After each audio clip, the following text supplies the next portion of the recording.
This week on Lunchbox Envy. Every day the world cooks with enough to fill the Titanic 10 times over. We get it from animals, seeds, fruits, trees, and even algae. And after they're done cooking with it, McDonald's use it to power their delivery trucks. It's oil.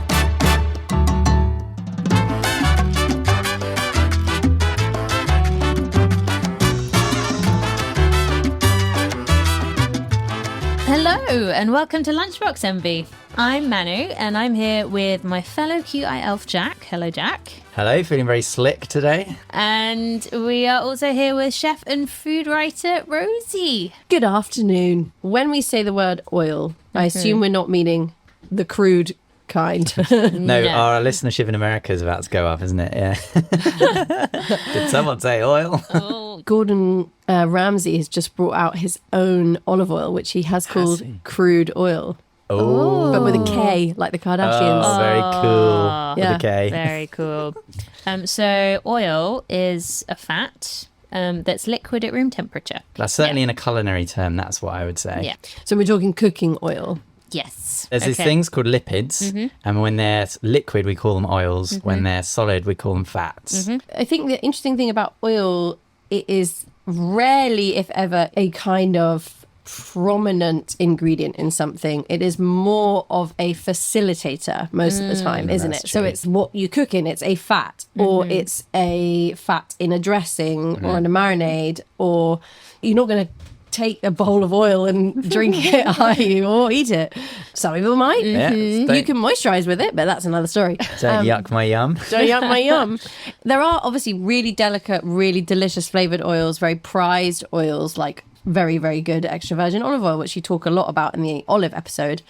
Others too that we would use as a sort of singular moment in a dish, perhaps a delicious olive oil on a mozzarella. But yeah, it's mostly under the surface, behind the scenes. Yeah, it's like a tool. Yeah, in cooking, it's a tool. rather That's a than- very good way of putting it, isn't it? Adds mouthfeel as well. Yeah. Yeah? Carries flavour. It's a lot of lipid soluble chemicals. Yeah, and protects flavour as well in that same respect from heat, because it can carry those flavour molecules and get them through the heating and cooking process. Without them breaking down. Oh, that's so interesting. One amazing factor about oils is they can get above 100 degrees, which is where you can start getting the Maillard reaction. Yay! Which you can't do with water.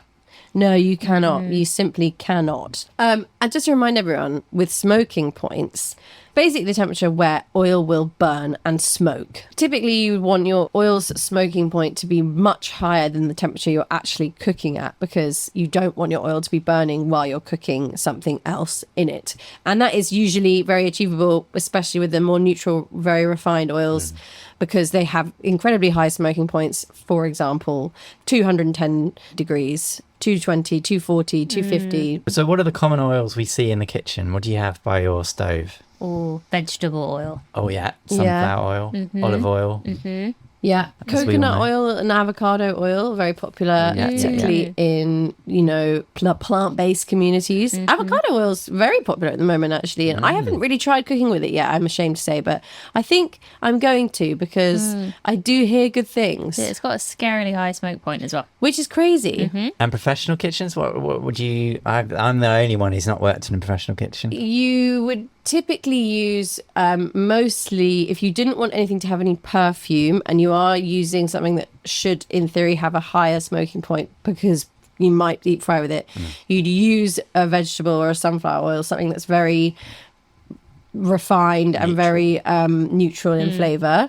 But also for maybe dishes where you do want a bit of color and flavor, but you can't afford to buy good quality, high quality olive oil, you would use olive pomace, which is a mix of vegetable oil and olive oil.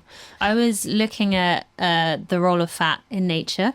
Oh, yeah. Because I was like, does yeah. everything contain fat? Like literally all living cells have fats in them. way. Right. Which build cell membranes, and lots of animals use fats to store energy. humans are very good at it. I understand animals, the mammals we eat, say if you use like lard, pig fat, or tallow, which is beef fat, I get that fat. And then I was like, where does the plant fat come from? But it's everywhere. So the same cell structure, like it's fats. And then some plants are more fatty than others. Obviously, like avocados, really fatty. Macadamia nut is one of the fattiest plants in the world. 75% fat. And we can make oils from all of these things. The fattiest animal in the world is sometimes called bear butter. It's a type of caterpillar, which is like a macadamia nut. It's about 70% fat. Wow. I was reading about or hearing about bear butter on Radio 4, and apparently some bears will just eat moths. Or moth caterpillars, or maybe a bit of both. And they can survive off these things because they're so full of fat. And they eat up to 40,000 a day. It's mad. Yeah. So if we were lost in the woods, could we eat the fatty caterpillars? I think so. Yeah, probably. I don't think they taste nice, but they would keep you alive. That would be, surely a good energy source. If they're good enough for the bears, I mean, 40,000 is probably a bit of a push, but... Someone should bring that to Whole Foods. What, the actual bear butter made from these caterpillars. Oh, it would do well, you know. Especially if it's flavoured with like salted caramel or something. But we can also live off our fat for a really long time, which is why humans are so good at storing it. Right. And animals are good at storing it because it's like a really effective way to keep all your calories. So assuming you're not doing a crazy amount of exercise, we could live off our fat for 66 days if you're a woman, or 53 days if you're a man. Wow. So we're full of oil, and it is in us. This is why I'm sneaking it in, because I think we're not going to talk about fats that much, the like solid at room temperature, but we are full of oil because when our fat is in our body, it's all like melty and diggly. Of course. Could one cook with human oil then? Yeah, of Surely course. you could, because it's going to behave, I would imagine, behave fairly similarly to all animal oils or fats, I right? wonder if we have a high or a low smoking point. I wouldn't care to find out. The word oil comes from the Greek elion, which is olive tree, and nearly all European languages use this word from the Greek. And until about 1300, oil in English meant olive oil too. Oh, so it was ubiquitously olive oil it just referred to. Yeah, Okay. absolutely. And olive oil is, I think we mentioned in the olives episode, one of the oldest evidence we have for using refined and like processed plant oils in the world. Okay. So the earliest one we have is from 8,000 years ago. Residue of olive oil was found on pottery shards at an archaeological site in Lower Galilee in Jerusalem. So we've been using oil for a really, really, really long time. Yeah. The most commonly used plant oil in the world is palm oil. Oh, really? And there's a really good reason for it. It is so efficient to grow and to farm. Yes, the yields are really high, aren't they? It's mad. So it makes about 40% of the world's vegetable oil supply, but it only takes about 6% of the land to make that much product. So it's a tiny, tiny, tiny space. And the tree, so it comes from an oil palm tree, is so oily, you really don't need to grow that many of them to produce that much Right. oil. The yields are incredible. I think the next highest oil crop from a plant is like a third of as much. It's amazing. Like, and that's the argument for palm oil, because I know it's got a bad rep in this country, and this That was- feels familiar. Yeah. That was my question. Like, what's... Obviously, deforestation for the sake of palm oil is a big problem. But if it's very efficient, does it make up for it? Yeah, so the thing about palm oil, so it grows in tropical countries, so you can't grow it in, say, England Yes. on scale. So therefore, you're already competing with land that is precious rainforest, right? Yeah. But if you were to replace palm oil with, say, sunflower oil, you would take like 3 times as much land, which is similarly important wildlife, maybe, or living space. So the issue is with palm oil, which has had fresh virgin rainforest completely cut down in order to grow palm oil.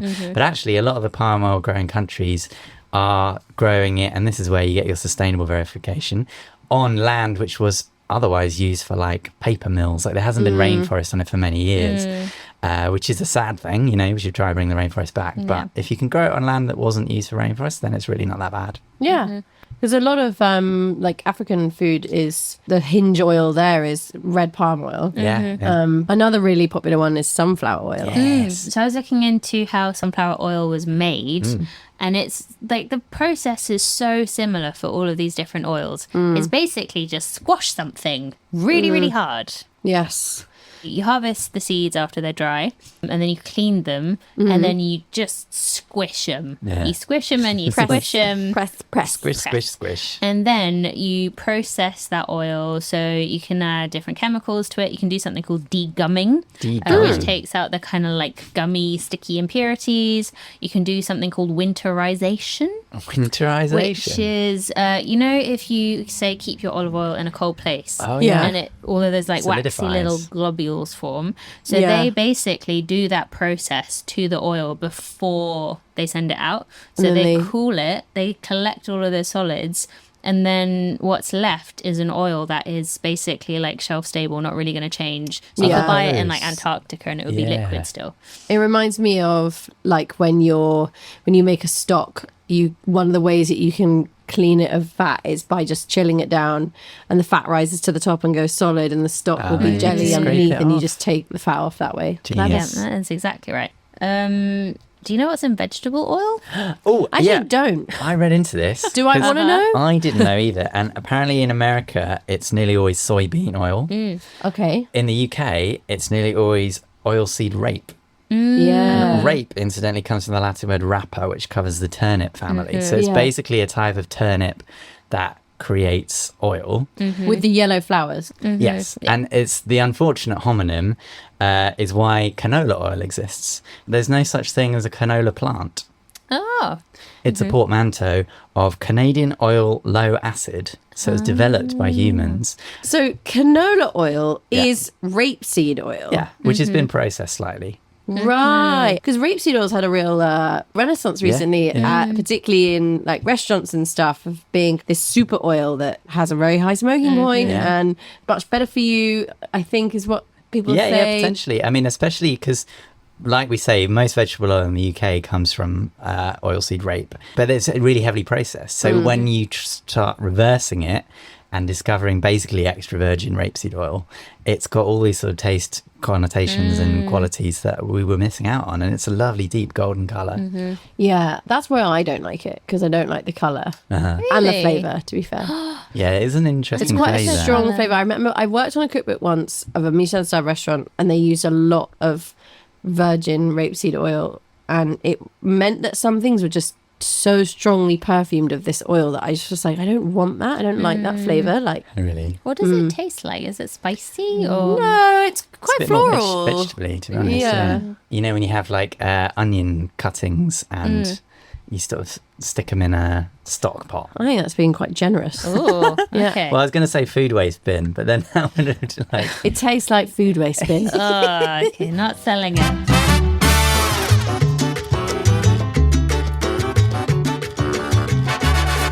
It is time for our first lunchbox, and today that is you, Rosie. This is a dish of smacked cucumbers. Are we all familiar? Oh, yes. Incredibly popular around COVID. That's when I remember them really suddenly being on everyone's plate. I just associate smacking is a bit close to spanking in my mind. So is it not crushed cucumber? Would So that be it's more... basically, if you're doing it really traditionally, you use the flat of a cleaver. So you take your cleaver, let's say you're a Chinese chef and your cleaver is literally enormous, has a massive, massive fat blade. You literally lay it flat on your cucumber and smack it. So you get these kind of like craggy, broken pieces. I did mine with a pestle today because I don't have a good cleaver. Yes, I can see now. If it was crushed cucumber, it would almost be puree. And if it was bruised cucumber, it might almost be like But recognizable also slices. it gives that kind of like mushed surface area for all of the sauce to like Exactly. into It's- the cucumber. You're totally right. That's what I think the reason is. But it's absolutely nothing to do with what I wanted to talk Sorry, about. big tangent. So smacked cucumber is a Sichuan dish historically, although I think there are versions across East Asian cookery. So I've made mine today with black vinegar, so black rice vinegar. It's very smoky deliciousness. Chili oil, garlic. I've smacked a cucumber, I salted it, And Salt. They should call this a salted cucumber. and then the final ingredient, which is what I want to talk about, is sesame oil. Toasted sesame oil. And this comes from squashing sesame seeds, right? It depends, because there are two types of sesame oil. Oh, okay. There is pressed sesame oil, cold. You can have cold pressed or hot pressed using raw sesame seeds. And then you can have toasted sesame oil, where you've toasted or sometimes fried the sesame seeds and then pressed them for their oil. Which gives a different flavour. And colour. Toasted sesame oil is, there's a spectrum, but it's typically a lot darker. Yeah. So I'm going to call them light sesame oil and toasted sesame oil. So light sesame oil, i.e. non-toasted, sometimes it's made in hot pressure, sometimes it's made in cold pressure. Either way, it's light in colour. It's actually very light in colour. I saw some pictures of it. So I've never seen it in UK shops, or at least knowingly. And it is really quite pale.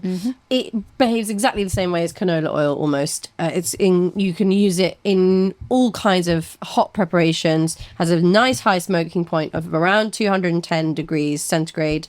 And it's importantly, doesn't really carry any flavour. It's neutral.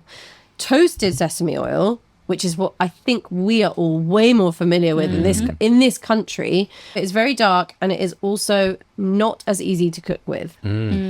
My bugbear is that I see loads of recipes saying you should be frying your stir fry in sesame oil.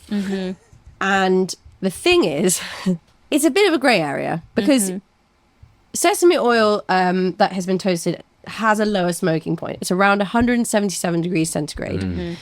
You would often see the top end of deep fried recipes is 180. So that's too high to deep fry. Yeah, be smoking. It wouldn't be, it would be really smoky.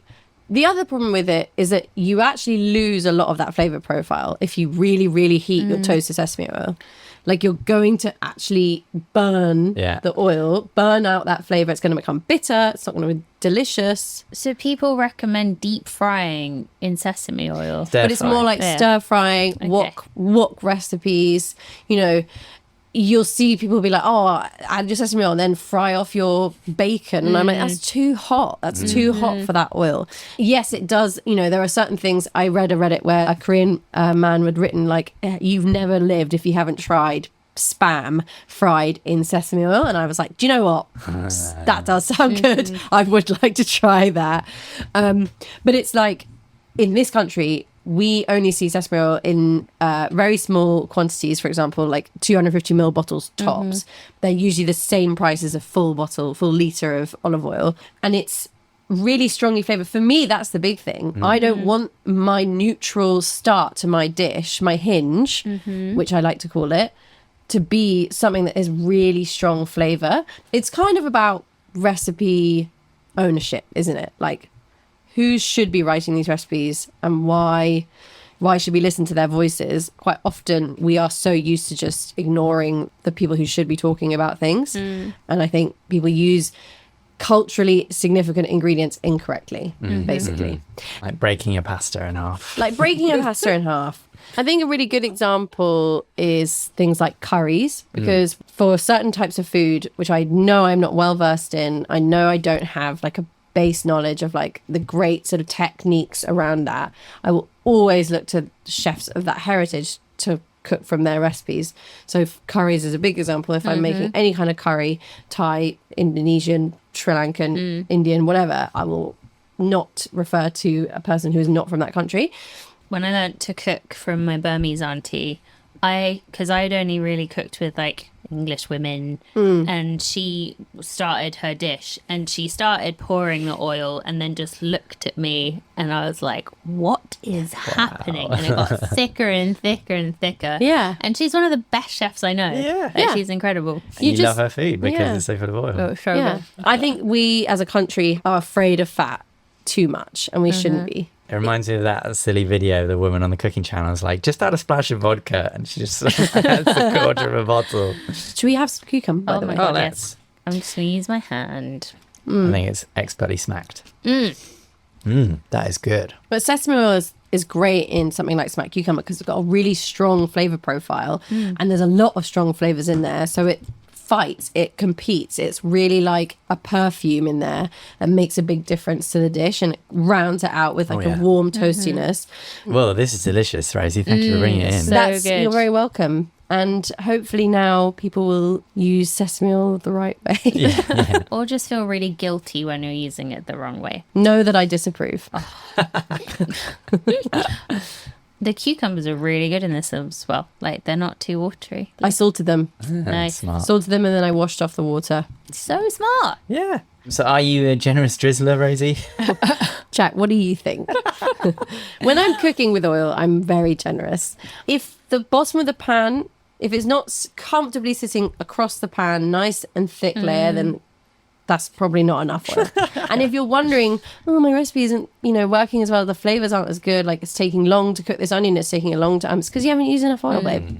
You've probably got to put some more fat in there. 1 calorie, 1 spray. Jane. Yeah, that's the sad thing about those things. terrifying. And that's when you see people's like onions are looking quite scorched, is because there's not enough fat to heat. Yeah. Like your onion has too much sugar in it, so it's burning rather than caramelizing. So does it, having enough oil, it kind of like coats the ingredient so it cooks evenly rather Yes. than having one side of it touch the bottom of the pan? Yeah, well, it works in many ways, doesn't it? It lubricates the cooking vessel itself, right? So if you're using something that is maybe a bit sticky, you need a bit of oil so that doesn't happen. It's also lubricating the ingredient, protecting those flavor molecules, but it's also encouraging the proteins to caramelize in the oil, in the absence of water. That might have a reaction, blah, blah, blah, blah, blah. And it conducts heat really well. And it conducts heat. And so much better than, say, air. So if you have like a pile of veggies and you don't stir it, then the stuff on the bottom's going to cook really fast and the stuff at the top's barely going to get warm. Yeah, it's a facilitator and a flavor carrier. As long as you're not overheating it, or underheating it and then therefore not cooking your ingredients correctly, it's a really amazing thing for cooking. It's an enabler. It is the thing. It's the thing for cooking. I guess my approach with oil generally in cooking is I don't go at it from like a health perspective at all. I'm always more, thinking the about, better. what's going to give me the best result at the end of this dish. And I measure in tablespoons when I write a recipe because I know that's how people want to see. But I don't actually think people also measure in tablespoons. Oh, I no, think I they just- measure with their heart. They just pour it in and, it is what it is. And that's, I think, a better way of doing things. But you can't write measure with your heart in every recipe. You could though. You could write measure with your heart, pay with your heart. Oh, Yeah. Oh. That'd be a good health campaign, Well, wouldn't it? that's the problem, isn't it? But that's like mum cooking or Yeah. auntie cooking. Is just you put a glug You just or a eyeball dollop. it. Yeah. Yeah. You just start the recipe with some oil in a pan. One of the Reddit threads I read, there was some debate about whether you should put oil in a cold or hot pan. Oh yes, I've thought this. This is a good question. Okay. Yeah. What's the answer? I think the best practice isn't really about the pan. It's like, unless the recipe states put your product in cold oil.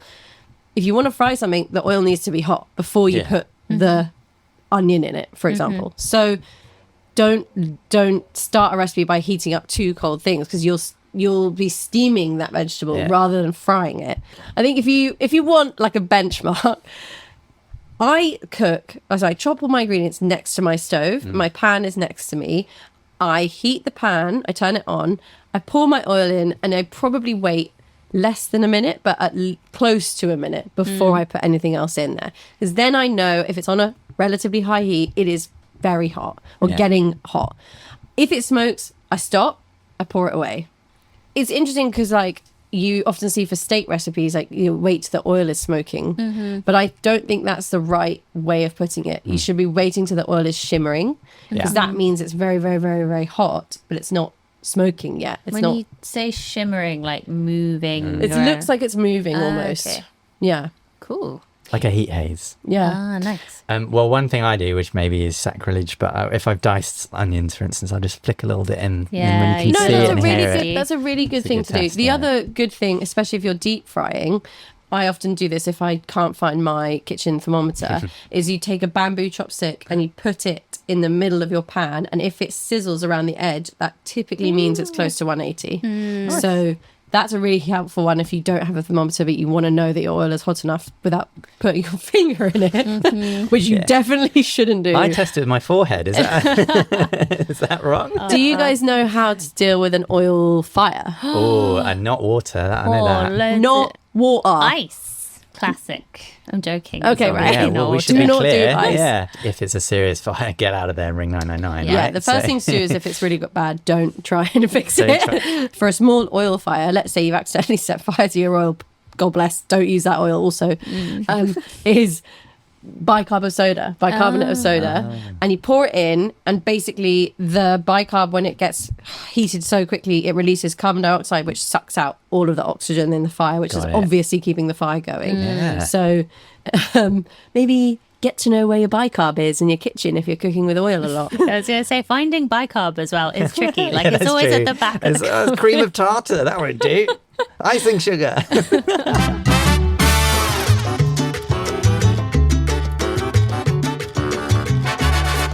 It is time for our second lunchbox, and today that is you, Jack.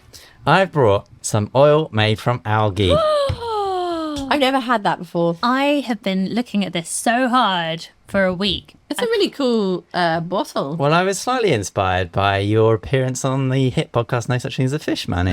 Very nice. When you say algae oil, this is made from Yeah. sea algae? Yep. Right.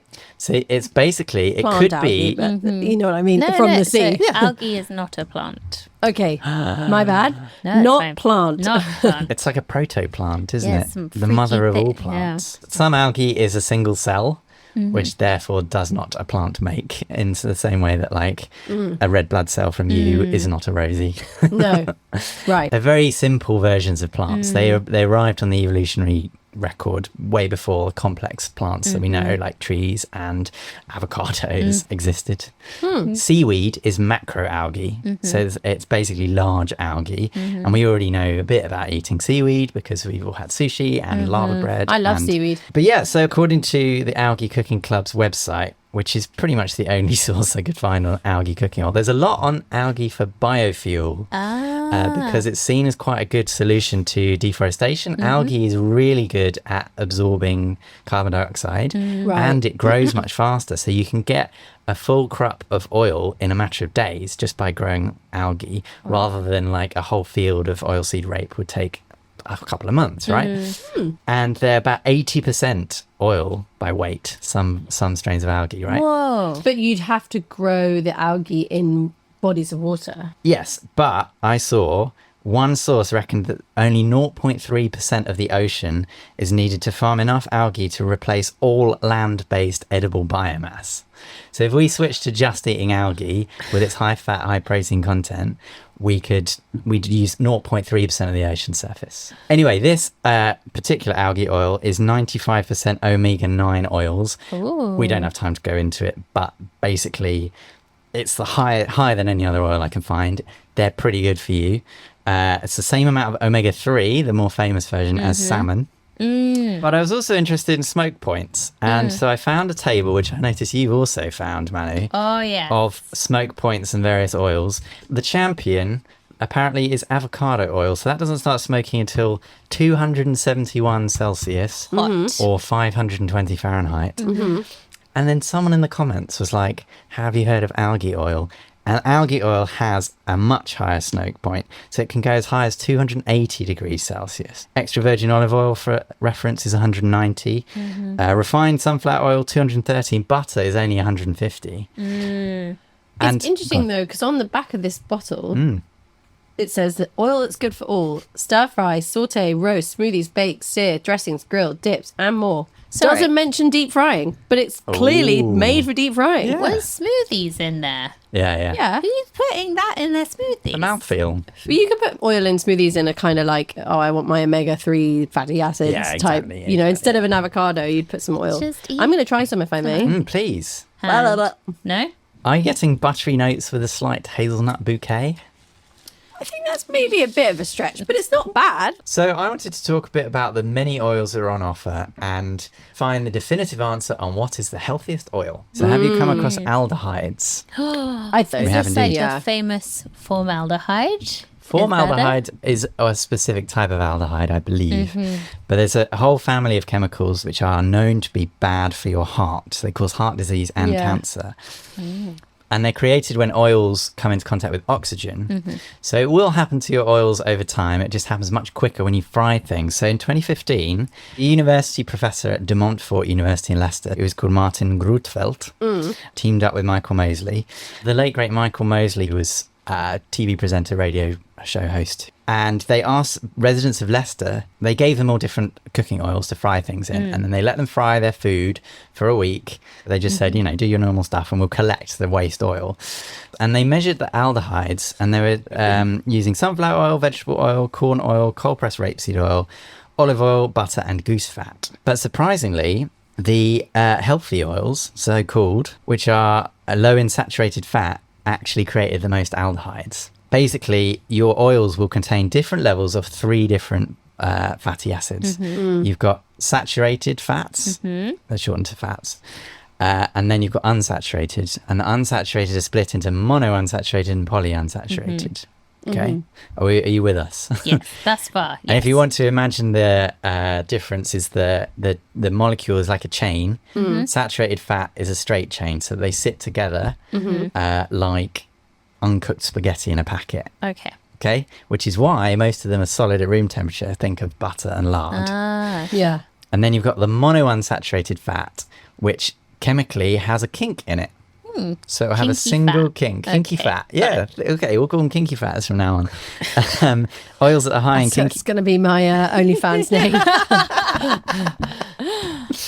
Oils that are high in kinky fats tend to be liquid at room temperature. Think olive oil and groundnut oil. And then you have polyunsaturated fats, which have even more kinks. Okay, the kinkiest fats. And they've got the lowest melting point. Think soybean and corn oil. These tend to be the cheapest, and they get the bad rap for being seed oils. In America, people are a bit scared of seed oil. So basically, seed oils seem to be at their most dangerous when you expose them to high heat, which is what's happening in the aldehyde study. So if you eat soybean oil just drizzled on a salad, low in saturated fat, perfectly good for you. But as soon as you heat them up, they start creating aldehydes. So the advice after all this was avoid frying generally, but never... Rosie's like, nope. Yeah. I mean, obviously, or, keep it to a minimum and don't reuse oil, okay? Because that's when the aldehydes accumulate. And they also said olive oil is the best because it's got a good mix of monounsaturated, saturated, and very little polyunsaturated, very little kinky oil. Oh. It's the problem, the reuse the oil thing, right? Because obviously oil is not that expensive, but it's expensive enough to not want to throw it away every single time you use it. But also, like in frying, you will get better colour. I know this is not a reason to do something necessarily. I'm a food stylist, so I often think in these terms. For example, the reason why your fish and chips are so beautifully golden is because that oil is dirty. That is oil that's been used a lot all day and it has not been changed, right? Sometimes for 2 or 3 days. In fact, you can often smell when something oil is too old and too dirty, or you can often taste it as well. If you ever eaten something from a chip shop or otherwise and it's a bit bitter, it's probably because the oil is too old. But anyway, if you fry a fillet of fish that's dipped in batter in brand new clean oil, it takes a lot longer to go golden because there's no leftover proteins. But like that means you have to overcook your fish to get it to go the right colour, and that's a problem. I see. So in some cases, it's good to use recycled oil. Yeah, but conversely, if you think about what tempura looks like in Japanese cooking, it's quite pale, really pale. They never use dirty oil. They're always using very clean oil, and they're using their fresh batter, and they're cooking it until it's lovely and crisp and light. And it can sometimes cook for a long time, but it doesn't go dark because that oil is very clean. Do you know if there are legal limits on reusing oil? I bet there are. I bet you there are. But there are also services for restaurants, certainly in London, I'm sure everywhere, where like you have a company that comes and picks up your cooking oil and takes it away to be disposed of. Or like we said at the intro, McDonald's used to run their vans on them. In Italy, in villages, they have an oil dispensary bin, like where because deep frying is so much more popular there.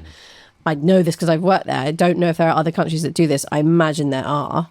But you basically have a place where you can take all your bottles of dirty oil at the end of the week and you pour your oil away and then it gets taken care of. Whereas in this country, we don't do that. No, You know and don't pour it down the sink. Don't And it's, pour it and down it's the sink. Fatberg City. Oh my goodness. There are some bits of London, say we're in London, that have dedicated oil recycling points. Ooh. So you can check your local area, Haven't like seen check one. your council, and they will sometimes have a place you can do that. Have you ever eaten in China before 2011? No. No, I can't say I have. Okay, so there's a term in China which translates as gutter oil. Ooh. And stop me if this gets too squeamish, but basically, because reusing oil is a good way to keep costs down, and even cheaper, buying oil from food waste, there are illegal practices whereby you will take food waste, you can buy it cheap from restaurants, and then sort of boil it up and scrape the fat off and then resell it as vegetable oil. Often you have to bleach it and filter it as well. It still ends up being like half the price. And so there's reports of people doing this with food waste, but even siphoning off slaughterhouse and sewage waste, and then just boiling it up in really big vats that absolutely stink. And like, it's a really dirty industry, but China cracked down on it in 2011. And so now it's a serious crime, and it can lead to something I discovered, which is death penalty with reprieve. But basically you're handed a death penalty, but then you get 2 years, and if you commit a crime in those 2 years that's serious enough, you get killed. And if you don't, then you just start your jail time at the end of the 2 years. So it's basically like is a really like a cooling off period, but like so a really high stakes. stressful. This did happen to someone who was running a whole gutter oil empire in 2015. I mean, it's a huge problem. And actually, I read in Kenya, people were found to be siphoning off lubricating oil from electrical transformers to cook street food. So you basically go to your nearest power cable, strip off the transformer, there'd be a local blackout, and then you just siphon off. You can get like 50 litres of oil from one of these things.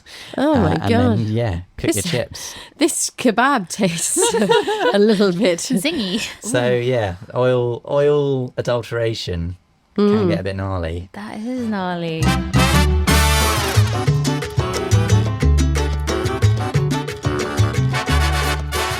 All right, it is time for our final lunchbox, and today that is mine. And I have brought snake oil. No. What? Oh, Did you yes. wring out a snake? When I say snake oil, what do you guys think of? Yeah. It's not real. It's fake oil, snake oil. Nice. Exactly. Cockney rhyming slam for fake oil. So yeah, today snake oil means a kind of counterfeit, like fake or useless product or a scam. If it were legitimate real snake oil, it would actually cure your rheumatism and arthritis if you had any. Really? But the story of snake oil and how we got to this point where it becomes synonymous with like counterfeit medicine is so literal. Really? It's actually about snake oil. This was all from America in the 1800s. There was a massive influx of Chinese immigrants into the US, and a lot of them went to work on the transcontinental railroads. So according to the historian Richard White, who's written a book called Railroaded, about 180,000 Chinese people immigrated to the US kind of from the mid-1800s to the late 1800s. So it's a really, really big influx. And many of them are doing this like really intense physical labor, super, super hard work out in the sun. And they've got loads of aches and pains, but they have a trick up their sleeve. Okay. And this is snake oil. So they've brought with them oil that's been taken from a Chinese water snake.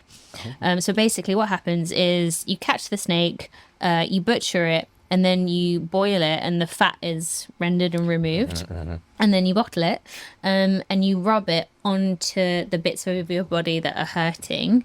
Okay. And what's amazing is that in the 1980s, there was a scientist called Dr. Richard Kunin who studied the effects of Chinese water snake oil and found that it actually can help reduce inflammation and pain. Wow. It's really, really high in omega-3s, as we were talking about, which can reduce inflammation. And some omega-3 fats are known to absorb through the skin transdermally. Okay. So all of those anti-inflammatory properties can actually penetrate your way. skin. So I don't need to eat salmon. I could just rub it on my head. Exactly. Yeah. It's like tape one to your elbow. But anyway, so it is an effective anti-inflammatory, which is really, really cool. Is it cool for the snakes? Probably not. true. Yeah. The Chinese railroad workers are using the soil and they're sharing it with their American colleagues. And the Americans get very, very excited about this. They're like, whoa, this is some miracle cure. I love it. So they started making their own snake oil. The only problem is they're not in China. There are no Chinese water snakes. Different. Exactly. They're using rattlesnakes. And there's one herbalist / Dr. Big inverted commas. Dr. Big inverted commas. That's a funny name. Basically entrepreneur businessman called Clark Stanley, who became known as the Rattlesnake King. Oh, wow. So he was big into the rattlesnake medicine trade. He said that he learnt about it from an indigenous Hopi American medicine man. And he never talked about it being like Chinese snake oil, but he had obviously been inspired by it. So he took his rattlesnake oil to the 1893 World Exposition in Chicago. And he also took a live rattlesnake. And what he did was he reached into the sack. He like slashed it down the middle. He gutted it. He plucked out the snake. He then boiled it. Wow. As is the process. And everyone got really excited by the display and started buying loads of his snake oil. Okay. Even though it didn't actually prove anything. It was just a show. Just theatre. But I think yeah. because That's of marketing. but because of the kind of history of actual snake oil and its use and the fact that everyone was really excited about it, it did really well. It's called Stanley Snake Oil. It got snapped up. It was flying off the shelves all over the place, but it did not work. Because rattlesnake oil doesn't contain the same omega-3 fatty acids as your Chinese snake oil, as we all know. That is funny though, that like snake oil, there is like legit snake oil. There that is legit helpful. snake oil. I actually didn't know that. No. So it's actually really high in omega-6s instead, which isn't bad for you, but it doesn't have the same kind of transdermal anti-inflammatory properties. So Clark Stanley was the original snake oil salesman, except for technically the Chinese were, but they were actually selling snake oil that did work, whereas his is fake. Yes. Do you think he knew it was fake? Well, this is the thing. He's doing really, really well, even though it's not working. As in he's earning a lot of money. Yeah. He's earning a lot of money. He's earning so much money that the government start to get a little bit suspicious. Oh, yeah. And in 1917, they test a shipment of his snake oil and they find out that it actually doesn't contain even rattlesnake oil. It's beef fat, red pepper, and turpentine. Oh my God. I know. So this was all related to the Pure Food and Drug Act of 1906, which we spoke about when we talked about poisonous foods and food adulteration. So under that act, he was shut down. He got fined about $20. It's not loads of money. It was like $400 something back then. But he was like, yep, I was doing that for shame. And then he kind of disappears from the records. Like, I couldn't find when he died. Oh, so he might still be alive. Maybe. He changed his name round to Stanley Clark. Maybe he found the elixir to eternal life with his snake experimentation. Started drinking it instead.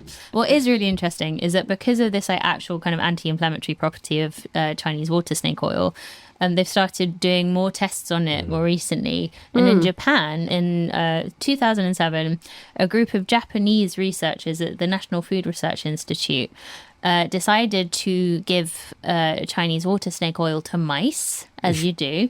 And they found that it significantly improved their ability to solve maze puzzles and their swimming endurance.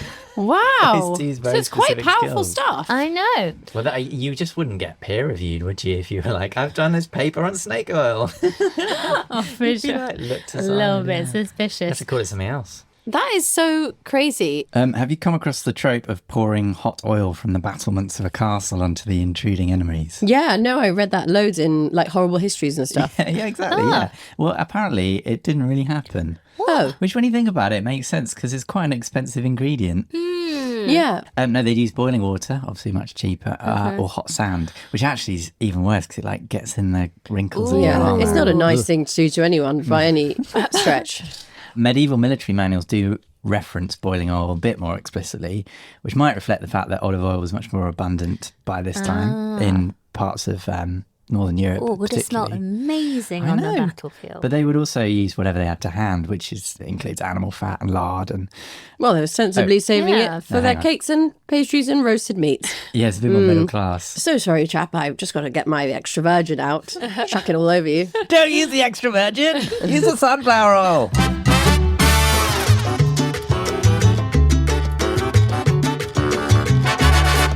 That is it for this week's edition of Lunchbox Envy. You can follow our socials for foodie facts and podcast updates. We are on YouTube, Facebook, Instagram, and TikTok at Lunchbox MV Pod. Yes, and you can also get in touch and send us your facts, recipes, questions by emailing us lunchbox@qi.com. Rosie, do you have any parting recipes for us? I think probably one of my, it's not a recipe, it's a piece of advice. Try confying. If you haven't tried a confit before, Can't believe that we is, haven't talked about I can't believe we haven't talked about it. It's a bit annoying, really. When you confit something, you cook it slowly at a low temperature, submerged in fat. That can be oil or it can be, animal fat. Duck confit is famously confit in its own fat. Personally, like confit fish, I think is really, really good. Ooh, It's a really nice way of gently cooking fish. So a confit tuna or a confit salmon, yummy. Nice. We'll see you next week. Goodbye. Goodbye. Bye-bye. Lunchbox MB was hosted by Jack Chambers, Rosie MacKean, and me, Manu Henriot. It was produced by Alex Bell. This has been a quite interesting podcast.